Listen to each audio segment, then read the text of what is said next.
Привет, друзья! Когда Германия тормозит миграционную реформу, Европа тонет в хаосе, но теперь Мерц резко меняет курс, и это может перевернуть все. Вы узнаете, почему это решение либо спасет Евросоюз, либо окончательно добьет его.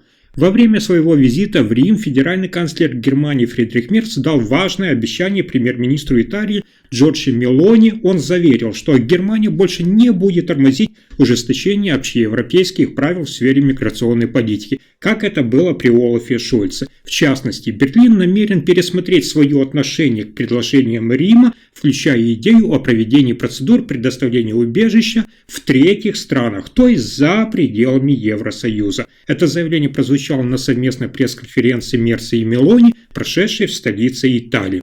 Канцлер Фридрих Мерц подчеркнул, что Германия заинтересована в тесном сотрудничестве именно с третьими странами для того, чтобы значительно сократить поток нелегальных мигрантов, прибывающих в Европу. Цитата: «Мы пришли к согласию в том, что необходимо решительнее, чем ранее, бороться с нелегальной миграцией в Европейском Союзе», заявил Фридрих Мерц во время общения с журналистами. Он добавил, цитата: «Я хочу от лица новой немецкой федеральной власти заявить, мы больше не будем тормозить, когда речь идет о поиске решений в рамках Европейского Союза». По словам канцлера, приоритетом становится скорейшее внедрение новых, более жестких и окончательных правил предоставления убежища в рамках Европейского Союза.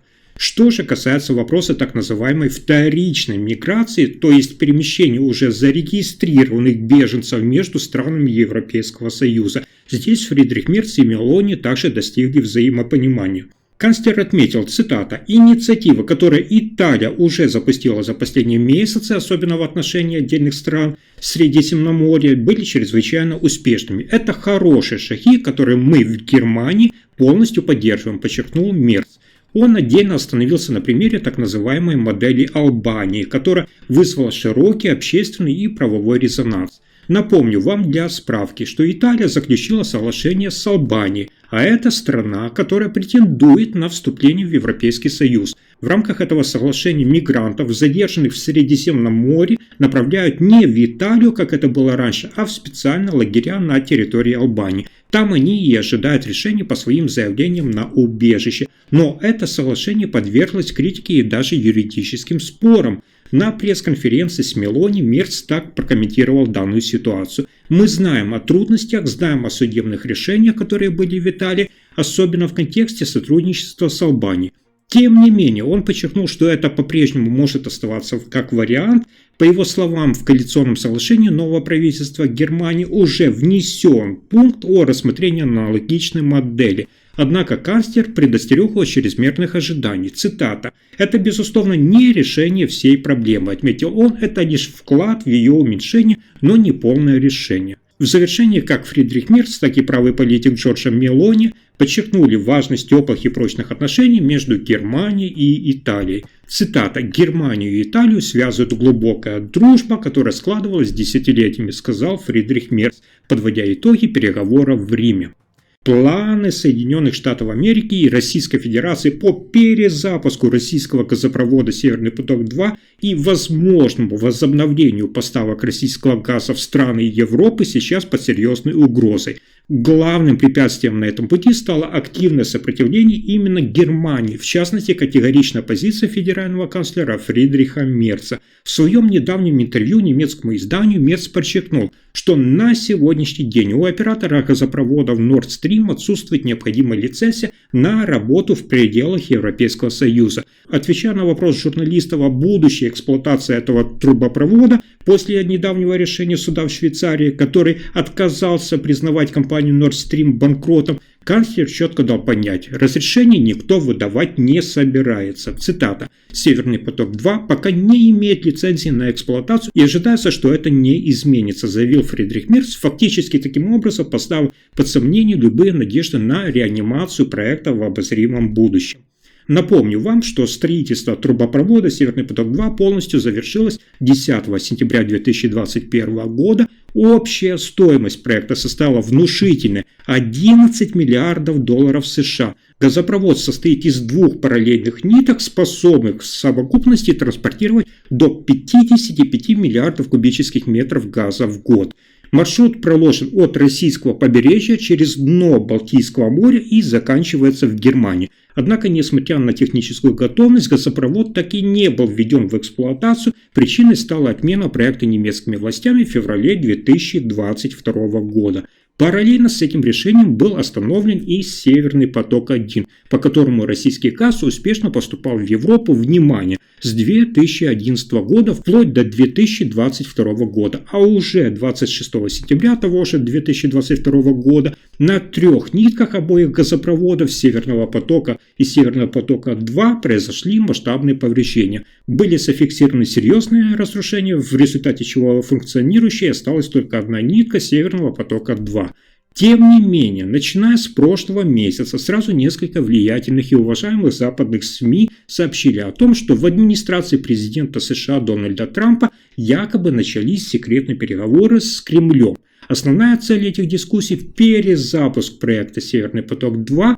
Согласно появившейся информации, обсуждается необычный механизм.